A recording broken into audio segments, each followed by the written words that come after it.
In Chapter 7, laptop not powering on issues and resolutions.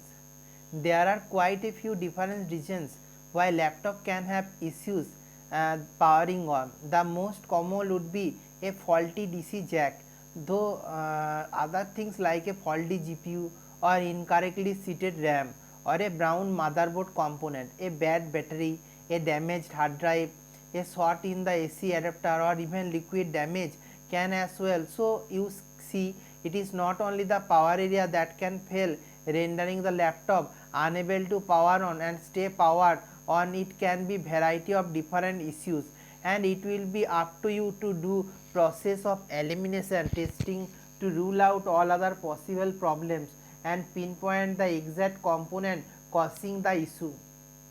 I will go ahead and give you a few scenarios and then resolve the issue for you by showing you how to do process of elimination testing.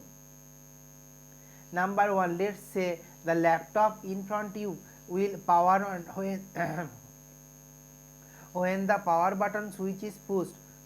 It will even flash the BIOS screen, the screen showing the laptop manufacturer's logo, then shuts itself down. Okay, now the process of elimination testing. To determine the issue, you will want to first check all the easiest thing that you can. The easiest path to get looked at the first, start by removing the battery, plug the AC adapter in, try powering on. If the same, continue on. Next, remove the RAM cover on the underside of the laptop. Some RAM slots are also situated under the keyboard on the top of the motherboard. You will determine the location and reset both sticks, then attempt to power back on resetting the RAM. Resetting the RAM means that you remove both the RAM and sticks and place them back into the DIMM slot again to ensure they are in straight and not at an angle or slightly ajar. If you are still getting the same failure when powering on, pull out both sticks of RAM again and just use one stick, placing it in the DIMM first, then checking power, then trying just DIMM 2, then trying to power on, then taking the second stick of RAM and doing the same thing, trying DIMM 1, then DIMM 2. That will either rule of the RAM as being the issue of nothing changes, or it will correct the issue, which should also tell you that you have a faulty DIMM slot if the laptop runs and power on good with the one missing RAM stick. Next, you can move on to the hard drive by simply removing it. If you want to remove the unplug it from the port and set it aside, then try powering up the laptop, because if the hard drive has any issues with if that were stopping the laptop from powering on, removing the hard drive should bypass the issue and allow the laptop to turn on. Liquid damage to the hard drive is a common reason this can happen. Liquid damage to the internal components and can cause power redirection where the contact pads join, and when this occurs, it will tell the motherboard to shut down to prevent further damage. If the laptop is not still powering on, continue with the process of elimination testing. So if you have now ruled out the battery, the DC jack, the RAM memory and the hard drive as being the causing issue, note here that you have ruled out the DC jack simply because it is powering on initially, then shutting down. If the jack were faulty, you would get no power initially, or the shutdowns would be more sporadic and only occur when the cord or plug were removed slightly.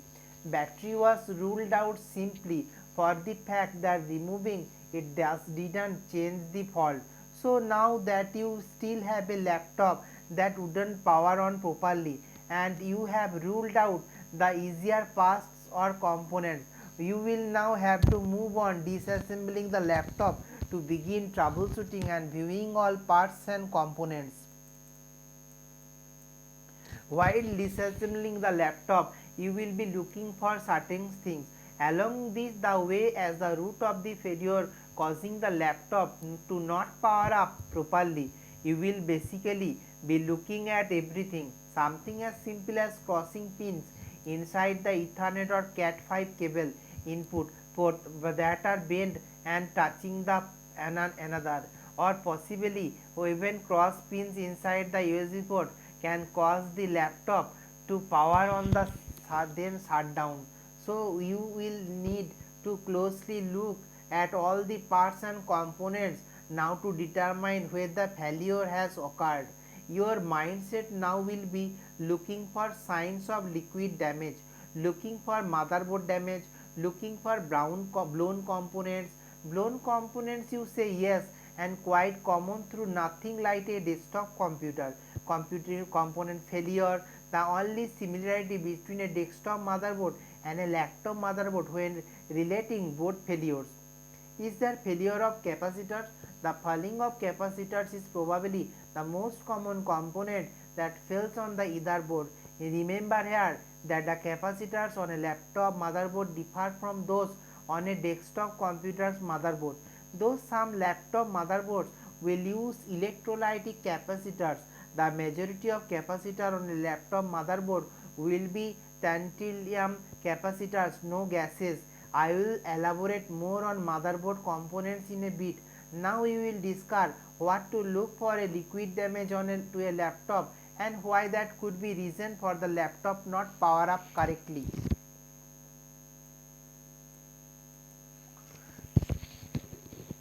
This is a tough repair to handle, but I have great success in repairing motherboard that received liquid damage, and I am here to share my knowledge with you. Many types of liquid will spill onto laptops, the most common being water, beer, milk, wine and juice. Each of these liquid can damage, though each will cause damage in different ways. Any laptop that has suffered from liquid spill should be completely disassembled and inspected. Each specific liquid will appear differently on the motherboard, and depending how long it has been there, if the power was still on when the spill occurred, it will also show signs of corrosion. This is what you will looking for the corrosion. Uh, with water, it will appear as a whitish color and kind of powdery. I use product called CRC electrical grade 226 precision lubricant spray to start my motherboard collision cleaning process. I use a soft bristle toothbrush to initially clean the motherboard, applying a light amount of the spray to the bristles. The toothbrush won't ruin the motherboard, nor will it rip up any capacitor or other components, and it will safely remove the corrosion and help prevent it from the returning. You want to inspect both the sides of motherboard. Start at the DC jack area, look at the solder pins of the jack and see if white powdery substance exists or possibly shorted pin connection. Then you will sort by looking at all the capacitor. You might need a magnifying glass to get a close view. Look at the RAM DIMM ports, looking at the gold pins to see if they have a tarnished look or again powdery substance on them. Clean the pins with the toothbrush. Use the CRC 2226 spray on the toothbrush bristles and then dab the toothbrush onto the piece of paper towel to remove some of the spray. You don't want the toothbrush to be wet, it should have a very tiny amount of the spray on it. Then back and forth motion over the capacitor, resistor, MOSFETs etc. that have visible corrosion.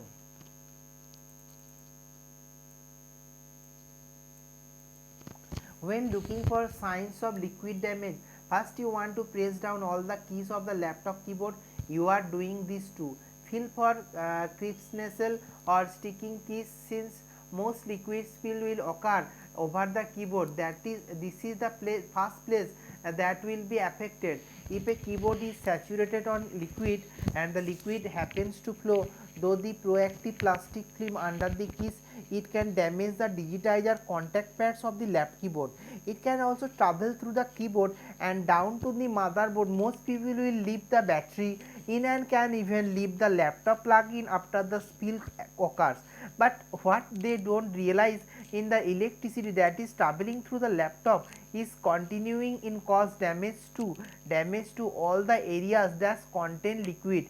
The liquid will be dry eventually it left untouched, though it will take a longer and dry if any liquid leaked inside the laptop case and into the motherboard area. I have been liquid spilled 2 months old and still have the footage of the liquid still residing on the motherboard and on the components. This can occur under IC chips, under proactive stickers that are placed on the motherboard and even in the open areas.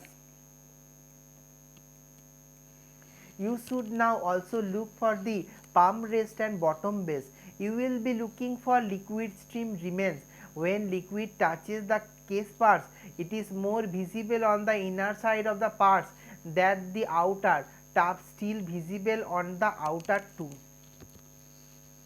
Liquid will leave a trail of evidence behind the when spillage occurs. You will see the plastic has turned a different color and will have flow remains from the liquid. When disassembled, you will also look at the motherboard for any remains of liquid. Liquid also leave a visible trail on any PCB printed circuit board. Water will dry clear to whitish in color, powdery looking when dried. Milk will dry to the white color. It can also stick and not completely dissipate. Coffee, soda, beer will also dry to a dark brownish to tan color. Also usually stay pretty thick, not completely dissipating. Water seems to cause the most damage of all the liquids common to spill. Liquid that is left on any PCB that has power supplied to it will corrode the solder contacts of the PCB. This is where you will able to visually see whitish powder will look like better acid substance. It will continue to corrode to the point and it will cause the component to short out and possibly continue to further damage surrounding components and the PCB itself. Worst case scenario is that the laptop could potentially set fire, and yes, a laptop can most certainly set fire. I have personally seen it happen numerous times. I have also had customers that were fire chiefs and that would show me the pictures of the houses burned to the ground, then showing me the photo of the burned melted laptop with their lids still open as if being determined the cause of the fire. So most important rule here is the potential liquid damage has occurred is to remove and all sources of power running through the laptop right down to the CMOS battery if the plug in type, then complete disassembly of the laptop is a must. You must remove all traces of the past and present liquid or residue or corrosion. I use a product called CRC Electrical Grade 2226 Precision Lubricant Spray to start my motherboard corrosion cleaning process. I use a soft bristle toothbrush to initially clean the motherboard, applying a light amount of the spray to the bristles.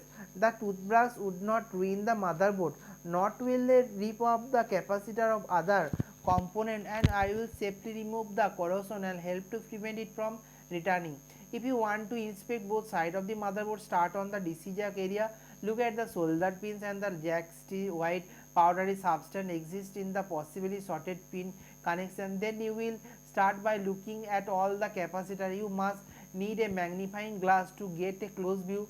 Look at the RAM DIMM ports, looking at the gold pins to see if you have a tarnish. Look at again a powdery substance on them. Clean the pins with the toothbrush. Use the CRC 2226 spray on the toothbrush bristles and dab the toothbrush onto a piece of proper towel to remove some of the spray. You do not want the toothbrush to be wet. It should have a very tiny amount of the spray on it. Then back and forth motion over the capacitor, resistor, MOSFET, etc. They have visible corrosion. Then go over the area or use scarf with the motherboard using piece of paper towel. Dab and motherboard gently to pull up any remaining spray on the motherboard. You don't need to completely dry the board, and it is okay if the motherboard still has a slight wet appearance after scrubbing and rubbing it dry. The spray is non-conductive and will dissipate eventually. You need to also check the port your video display cable plugins to on the motherboard. Look into it for any corrode pins. Clean and toothbrush. Look at the display cable plug and clean it necessary. If you know where the liquid initially spilled, then you can usually direct your motherboard and cleaning to that specified area. But if you do not know and the liquid has already dried, then I suggest you to go over the whole motherboard with the toothbrush and spray. They do sell circuit board cleaner at electronics stores, but I have hold such good success with the 4 minutes spray that it is all I use. If you are a serious repair tech, I recommended you to purchase something called Capacitor Wizard. This is a laptop technicians must have tool. It will test your in the circuit capacitor and will give accurate immediate result. Will tell you the both ones bad ones and will tell you the good ones. No more taking hours upon hours using a multimeter. No more finding a stable negative post, and no more misdiagnosed capacitor. Will test other components on the motherboard as well. When using the meter, I can fully test a motherboard with a in a matter of the couple minutes. With my digital multimeter, it took me hours, sometimes days. It will and still I have left wondering on some using the multimeter, but not with the Capacitor Wizard, as it measures the differently than a multimeter. It measures ESR, equivalent series resistance, and the meter probes are non-polar. Thank you for listening.